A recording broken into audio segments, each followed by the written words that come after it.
नमस्कार, मैं आपके साथ कृष्ण प्रताप। फिलहाल हम गोवा में हैं। गोवा में हमारे साथ एक IPS बैठे शिवेंदु भूषण सर। शिवेंदु भूषण सर कैसे हैं? बढ़िया हूँ मैं तो काफी अच्छा।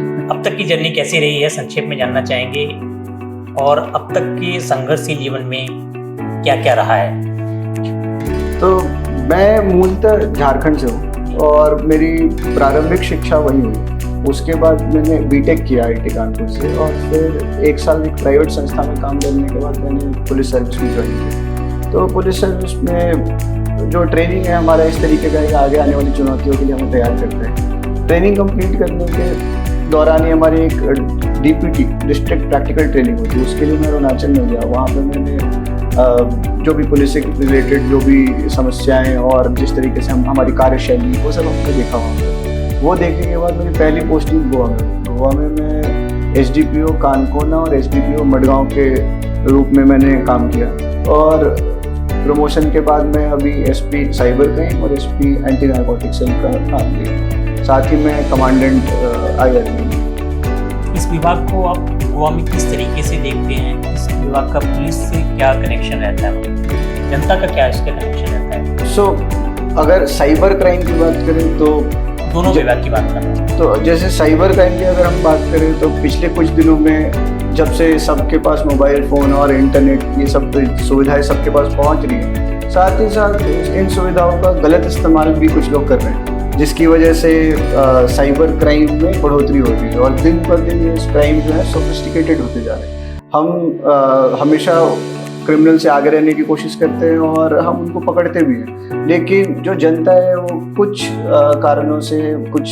कहीं चूक जा रही है, जिसकी वजह से क्राइम कमिट हो जा रहा है। तो हमारा जो इसमें उद्देश्य रहता है कि जो भी साइबर क्रिमिनल्स हैं उनको जल्द से जल्द हम पकड़े और उनको जो कानूनी प्रावधान है, जो सजा है वो उनको मिले। साथ ही साथ जो जनता का जो भी लॉस हो रहा है, रेपुटेशन का, मनी का या किसी भी तरह की परेशानी है, उस पर भी हम फोकस करते हैं ताकि उसको जितना हद तक हम मिनिमाइज कर सकें थ्रू रिकवरी, थ्रू जो भी deletion of fake accounts etcetera वो हम कर रहे हैं। इसमें क्राइम होना और उसके बाद की प्रॉब्लम को दूर करने के साथ साथ क्राइम प्रिवेंट करना जरूरी है। तो इसके लिए गोवा पुलिस में साइबर सेल जो है, साथ ही पुलिस स्टेशन में जो हमारे लोग हैं वो हम एक्सटेंसिव साइबर अवेयरनेस कैंपेन्स करते हैं through online media, through posters, through educational campaigns, schools, colleges, NGOs।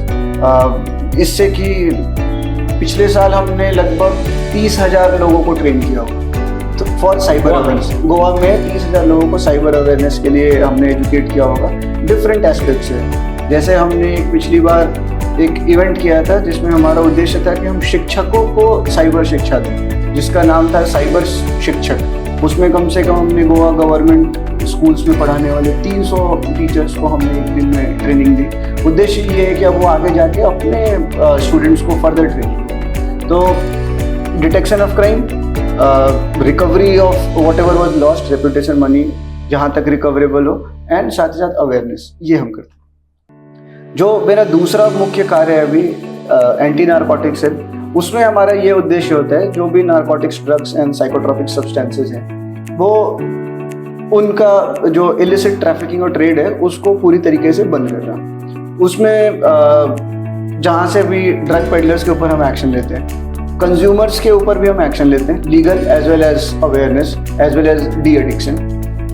हम साथ ही साथ जो हमारे क्रिमिनल्स हैं उनको डिटेन करने के लिए PIT NDPS जो एक्ट है उसका भी हम कोशिश करते हैं कि उसके अंदर भी उनके प्रावधानों को इस्तेमाल करके इनको डिटेन किया जाए। और साथ ही साथ हम फाइनेंशियल इन्वेस्टिगेशन भी करते हैं ताकि जो ड्रग्स के पैसों से जो इन्होंने संपत्ति अर्जित जो कर रहे हैं उसको हम जब्त कर सकें, ताकि जो क्राइम करने का मेन मोटिव है वही खत्म हो जाए।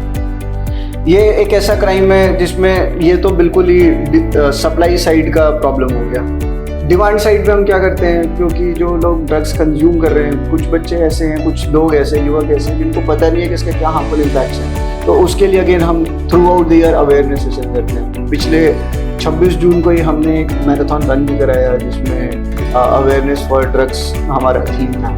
तो इस तरीके से हम अगर ANC की बात करें तो ड्रग पेडलिंग और ट्रैफिकिंग पे तो हम काम कर ही रहे हैं, साथ ही रोकना ताकि स्ट्रॉन्ग मैसेज जाए to the peddlers कि वो कुछ भी करेंगे, will eventually catch them and will make them pay for whatever crimes they are committing.